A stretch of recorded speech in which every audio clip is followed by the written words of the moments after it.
Bwe bajja mu disitulikiti y'Ewakiso gye tusanze Phionah Namazzi. Namazzi agamba nti yasemba okulaba bbaawe Bruno Francis Bazibu nga 31 omwezi oguwedde bwe yagenda ku woofiisi za gavumenti essangibwa ku Okero House abeeko ensimbi z'afuna. Ono yagenda ne yali ddereeva we mu kiseera ekyo Rogers Kaluwango era bombi ne bakwatibwa. Tugenda olaba emmoloka eya buyonjo mu kika kya Land Cruiser taxi ne tupaakinga mu maaso ng'abasirikale bavaamu mu motoka bali nga bambadde ebyambalo byefaananyizaako ebyamagye nga balina emmundu. Ono agamba nti baatwalibwa mu kifo naguno gw'akakyata nnamanya ng'eno gye baakuumibwa okumala ennaku 6. Olwatuuka bambuuza ono omumanyi ne nga mukwano gwange ne babuuza n'oli ono muyita oti n'agamba mukwano gwange bamubuuza muganda we mukwano gwange just abadde azze kunvugako. Galuwango yamala n'ateebwa Bazibu ye n'asigala mu buwambe. Bino olwamugwa mu matu Namazzi n'asalawo yeekubira enduulu ku poliisi y'e Kajjansi. Ne tutandika okutrakinga amasimu ne tutandika okumunoonyeza ddala. Nga 11 Novemba poliisi yajja mu maka ge n'ekigendererwa ky'okugaaza. Wabaddeko omwami angambye ye yamunkwata era yamuvunaanyizibwako.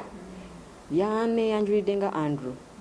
Oyo omwami yangambye kimu nnoonya ssente era n'ambuuza safe eri luddawa.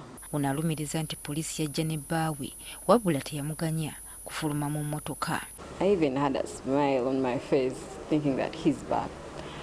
So bwe zaayingidde nga simulaba bw'afuluma.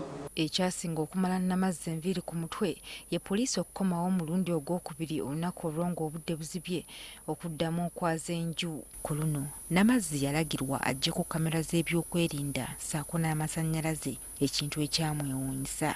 Bwe bamaze okukola essaaci eyasoose ne baddamu ne babeera nga baddaddamu. Nga bamaze okwaza ennyumba poliisi obuufu yabutunuuliza emmotoka ya Namazzi mwe yazuula essasi era nemulagira yeeyanjule ku poliisi awandiike sitatimenti. Nasigadde ntunudde kuba emmotoka yange. Ate siri musirikale, ndi muntu owa bulijjo, sikwatanga nakona ku mundu, sikwatanga simanyi esasi nazo seddirwa abakoolo. Ng'amaze okuwandiika sitatimenti Namazzi yasaba ayogereko ne bba kyokka poliisi n'ekamutema nti teyamulina. Ono era ayongedde okufuna okutya omwogezi w'eggye erikuuma omukulembeze w'eggwanga erya SFC Captain Omara bw'avuddeyo n'abaako by'atangaaza ng'ayita mu lupapula lw'amawulire olumu ku kubulawo kwa bbaawe. Avuddeyo n'agamba nti omwami wange bamukwata n'ekisawo kya ssente nti kigenda oba kukozesebwa okukyangalanya campaign. Ono kati ng'ayita mu munnamateeka we Omara ayagala bba lwakiri ayanjulwe mu kkooti. Ebyo byonna tulowooza bya kimenyi ky'amateeka. Omuntu alina eddembe lye okuleetebwa mu budde mu ssaawa 48 bwe muba musuubira nti alina omusango gwe yazza, okusinga okumukwata ne mutakkiriza bantu be yadde famire yadde ffe balooya be okumutuukirira.